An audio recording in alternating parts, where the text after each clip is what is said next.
Margaret Hayes had been a nanny for 37 years.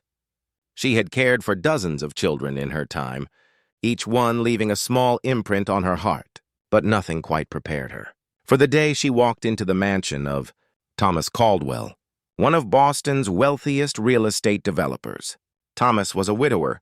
His wife, Caroline, had passed away 2 years earlier, leaving him alone with their daughter, Emma. The little girl was 6 years old, with honey blonde hair that fell in soft waves around her face, and eyes that reminded Margaret of rain clouds. Beautiful, but somehow sad. "She's been having stomach problems," Thomas explained on Margaret's first day, his voice tight with worry. He was a tall man in his early 40s, wearing an expensive suit that somehow looked rumpled with stress. "The doctors can't find anything wrong. They've run every test imaginable. They say it's anxiety, stress from losing her mother." Margaret nodded slowly, her experienced eyes taking in the details.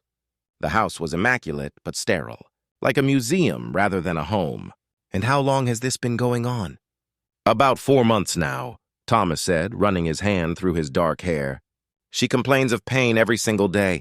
She barely eats. I'm at my wit's end." That first afternoon, Margaret found Emma sitting on the floor of her bedroom, surrounded by toys she wasn't playing with. The child had pulled up her red sweater slightly, her small hand resting on her stomach. "Hello, sweetheart," Margaret said gently, lowering herself into a chair nearby. Her knees weren't what they used to be, but her heart was still tender. "I'm Margaret. I'm going to be spending time with you." Emma looked up, her expression cautious. "My tummy hurts," she whispered. "I know, honey. Your daddy told me." Margaret paused, watching the child carefully. "Can you show me where it hurts?" Emma lifted her sweater higher, revealing a small stomach marked with what looked like scratches and a faint red irritation. But something else caught Margaret's attention. There, partially hidden beneath the waistband of Emma's jeans, was the edge of something. "A bandage, perhaps?" "What's that, dear?" Margaret asked softly. Emma's eyes filled with tears. "It's my secret," she whispered. "Please don't tell Daddy. He's already so sad." Margaret's heart clenched. She had seen many things in her years of caring for children, but this felt different. "Emma, darling, if something is hurting you, we need to help you feel better." "Can you trust me?" The little girl studied Margaret's face for a long moment. Perhaps she saw something there.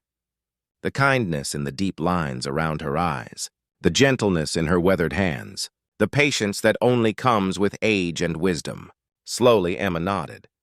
With trembling fingers, the child pulled back the waistband slightly. Underneath was a makeshift bandage, clearly applied by a child's inexperienced hands. Margaret carefully peeled it back. What she found broke her heart into pieces. Taped to Emma's skin was a small photograph. It had been there so long that the adhesive had irritated the sensitive skin, causing redness, inflammation, and pain. The edges had begun to cut into her flesh. The photograph itself showed a beautiful woman with Emma's same blonde hair, laughing in the sunlight. "That's Mommy," Emma sobbed quietly. "If I keep her close to my heart, maybe she won't be so far away. Maybe she'll come back." Margaret felt tears spring to her own eyes. In all her years, she had never encountered something so heartbreaking and so innocent at once. This child, in her grief and confusion, had been literally hurting herself while trying to hold on to her mother's memory. "Oh, my dear, sweet girl," Margaret whispered, opening her arms. Emma rushed into them, and Margaret held her close, rocking her gently the way she had rocked so many children before. "Your Mommy's love is already in your heart, sweetheart. It's always been there, and it always will be. You don't need to hurt yourself to keep her close." "But I miss her so much," Emma cried. "And Daddy is always so busy and so sad. I didn't want to make him sadder." Margaret's heart ached for this little family, fractured by loss and unable to bridge the gap of their shared grief. "I know, honey. I know you do.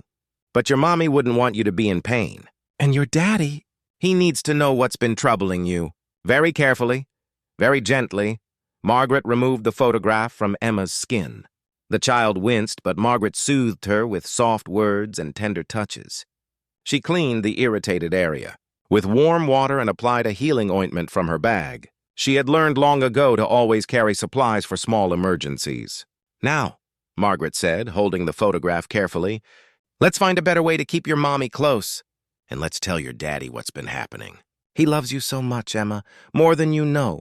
When Thomas came home that evening, Margaret asked to speak with him privately. She explained everything: the photograph, the pain, the secret Emma had been carrying.